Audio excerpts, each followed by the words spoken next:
Welcome back to the Fantasy Alarm TV, everybody. I'm your host, Jeff Mans, for another NFL offseason team report. Today, my hometown, Chicago Bears. We're previewing Bears stunk last season. Out goes the entire coaching staff. In comes John Fox, Adam Gase, and Vic Fangio here in Chicago. I think it's a much upgraded coaching staff here. They're going to bring some stability there. Notice a lot of the teams we talked about in the bottom of the standings have different coaches this year because they stunk last year. That means it's not all good personnel-wise either. Last year, 23rd in points scored, 21st in total yards, despite having what seemed to be a good offense under Mark Trestman.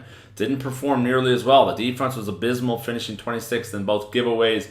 The 26th in giveaways on offense, finished 31st in points allowed, 30th in yards allowed last year. This defense of the Chicago Bears is brutal, so they went out and addressed it. They addressed it in free agency. Pernell McPhee comes in, outside linebacker from the Buffalo Bills. It's a nice addition there. Inside linebacker, they signed Sam Ocho as well from the Cardinals organization. Javaris Jenkins comes in for the defensive line. They go out and get rid of guys who couldn't cover anybody like Chris Conte. Stephen Paella is gone as well. And Antrel Rolle comes in as well from the Giants organization. So they bring in some talent here, some talent that fits the new 3-4 system and style that the Bears are going to run. Bears have played cover 2 for an awful long time. The 3-4 fits them better. They're going to be more aggressive. They're going to not know where the pressure is coming from. That's something you need. You need to be able to rush the passer in the NFC North when you got guys like Aaron Rodgers and Matt Stafford running around. So how about offensively? Well, Jay Cutler's still there, and everybody seems to hate Jay Cutler, but Jay Cutler's productive. When he's in there,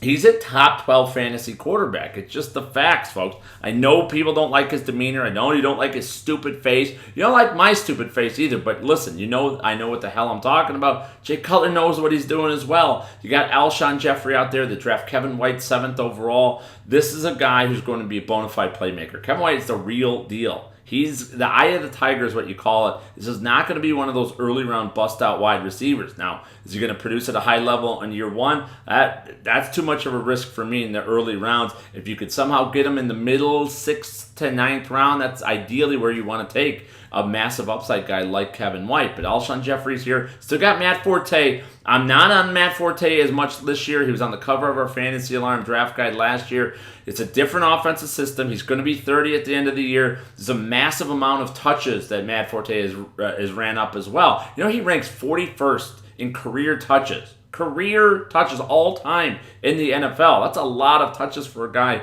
just 29 years of age right now. It's a lot of wear and tear. The jump cut saves him to a certain degree, but it's a lot of mileage. I'm not drafting Matt Forte in the first round. He's an early second-round pick for me this year. Martellus Bennett, it's a very tumultuous offseason. They were going to trade him. Then he wanted out. Then it turns out he's looking okay. This is a system that does use the tight end a bit. Not going to be nearly as many red zone looks for Martellus Bennett, but I think he can be productive. Elsewhere in the NFL draft this year, the Bears drafted Eddie Goldman from Florida State, plug up the middle of that line. I think they're going to be better against the run finally in 2015. It's not to say they're going to be in the top half of the league yet. They just shouldn't be in the bottom 8th either. For Fantasy Alarm TV, reminding everybody our NFL Playbook Pro is coming soon. If you ever wondered what certain running backs perform and how they perform against the 3-4 defense compared to 3-4 and all that stuff, stay tuned for the NFL Playbook Pro coming soon to FantasyAlarm.com. For Fantasy Alarm TV, this has been Jeff Mans.